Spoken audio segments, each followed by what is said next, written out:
Sledujete noviny. Hlavnú spravodajskú reláciu televízie JOJ. Na Zamaguri pri minus 21 stupňoch niektorí nadšenci nasadli do gumených člnov a splavovali Dunajec. A teraz späť na Slovensko. Z mrazu na Zamaguri vraj dnes ráno tuhlo celé telo. Napriek tomu, že aj v tomto poriadne chladnom počasí si zo pár otužilých raftérov sadlo do gumených člnov a splavovalo Dunajec.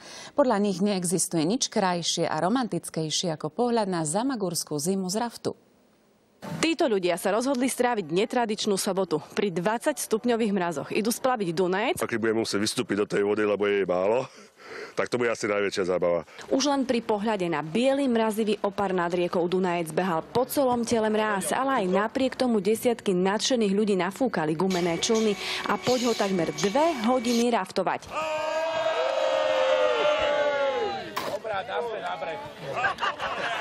Paradoxne na člnoch sedeli hlavne Bratislavčania. Tí si nevedia túto jedinečnú prírodu vynachváliť. Nahodili špeciálne čiapky a bez akejkoľvek obavy, že nám na severe Slovenska zamrznú, to zariskovali. Nie je zima?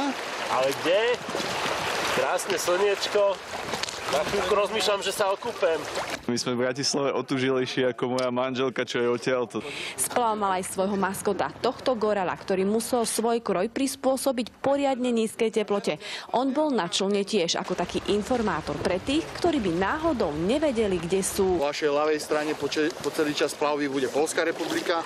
Teplota vody 3 stupne. Koľko tých vrstiev máte, nám povedzte? Mám vlastne len tričko termo, jeden sveter a vlastne gorálskú košelu. Do cieľa dorazili po mrazivej plavbe cencúle, ale hneď bola nachystaná prvá pomoc a odporúčania, ako túto zamagurskú mrazničku zvládnuť. Tajomstvo sa ukrývalo v gorálskom opasku. Čajíkom, pohybom a možno sa nájde nejaká kvapka sirupu alkoholického. Máme zásoby domácej, slivovičky. Takže na to je ten opasok. Doping. Áno. Z mrazivého splavu Dunajca Maja Pavlíková, televízia JOJ. No, gorál v termotričku, to sa hneď tak nevidí, ale bola tam zima. Presne, ale bol to naozaj taký rozprávkový adrenalín. Aj keď zima naozaj dáva aj čarovné možnosti.